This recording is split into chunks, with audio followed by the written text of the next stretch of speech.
एक mixer grinder जो होता है वो भारतीय किचन के लिए बहुत ही ज़रूरी होता है, क्योंकि हम भारतीय लोग जो हैं मसालेदार खाना खाने के शौकीन हैं। रादर सेइंग हम एडिक्टेड हैं मसालेदार खाना खाने के, इज़न्ट इट? और जब आपको ऐसा मसालेदार खाना बनाना होता है तो आपको याद आती है अपने मिक्सर की, मिक्सर ग्राइंडर की।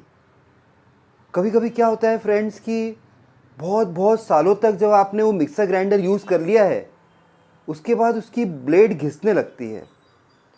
मसाला जितना आपको दरदरा पीसना है या एकदम पाउडर बनाना है, वो मिक्सी का ब्लेड बना के दे ही नहीं पाती है। अब उसका दोष नहीं है ही नहीं, क्योंकि इतने साल बीत गए हैं। तो इसके ऑल्टरनेट क्या है?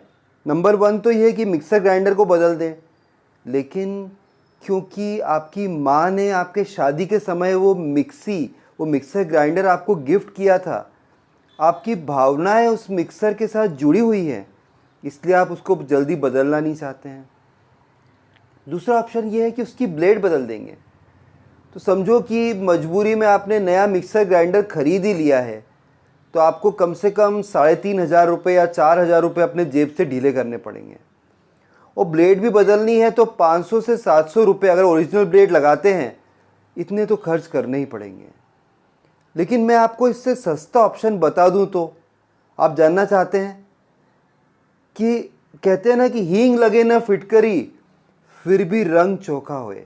ऐसा एक तरीका आज आपके सामने मैं लेके आ रहा हूँ। आपको भी जानना है अगर ऐसा तरीका कि मिक्सर की ब्लेड अगर ठीक से काम नहीं कर रही है, घिस गई है, उसकी शार्पनेस ख़त्म हो गई है, वो ब्लंट हो गई है, तो उसे शार्प कैसे बनाएं? अगर आपको भी जानना है तो आपको एक ही चीज़ करनी है, वो ये है कि मेरे साथ पूरे वीडियो में बने रहना है फ्रेंड्स। और अभी तक अगर आपने मेरा चैनल सब्सक्राइब नहीं किया हो तो उसे सब्सक्राइब कर देना है फ्रेंड्स। तो चलिए बात करते हैं।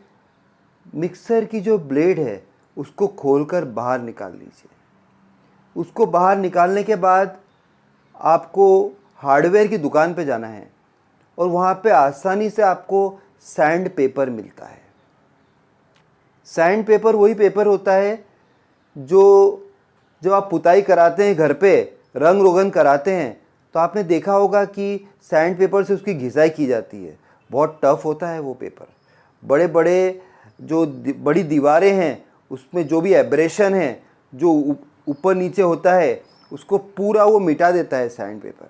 बहुत स्ट्रांग होता है। सैंड पेपर लेके आना है। आपने वो खोल लिया है उस ब्लेड को गर्म पानी में डुबाना है और उस गर्म पानी में डालना है थोड़ा नमक। उसको उबालना है आधे घंटे तक, उसको रखे रखना है अंदर। इससे क्या है कि उसमें अगर कोई मैल जमा है या कोई कारण से रस्टिंग हो रही है, वो ईज आउट होगी। उसको निकालने के बाद सैंड पेपर की मदद से उसकी ब्लेड्स को घिसना है। थोड़ी मेहनत करनी पड़ेगी आपको, काफ़ी देर तक घिसना है। और जब वही ब्लेड आप वापस लगाकर यूज़ करेंगे, नए जैसा आपको ब्लेड मिलेगा। तो मैंने आपके आज 500-700 रुपये बचा तो दिए, लेकिन एक कॉशन है फ्रेंड्स, सुन लीजिए।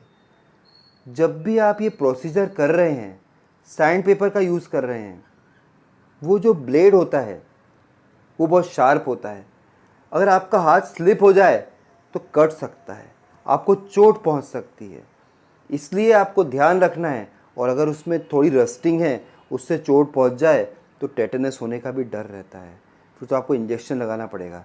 इसलिए पहले ही मैं आपको कॉशन बता रहा हूँ इसका कि हाथ में ग्लव्स पहन लीजिए और फिर कार्य करिए। तो ये आपको ध्यान रखना है। इस काम को जब करना है तो हाथों में ग्लव्स ज़रूर पहन लीजिएगा। जो इन्फॉर्मेशन मैंने आपको इस वीडियो में दी, अगर अच्छी लगी हो तो फ्रेंड से शेयर करिएगा, वीडियो को लाइक करिएगा, चैनल को सब्सक्राइब करिएगा, बेल आइकन को हिट करिएगा, जिससे मेरे सारे वीडियोस आपको बहुत जल्दी मिल जाएंगे। फिर मिलता हूँ किसी और दिन ऐसी इंटरेस्टिंग इन्फॉर्मेशन आपके साथ शेयर करते हुए। तब तक के लिए बाय, टेक केयर फ्रेंड्स।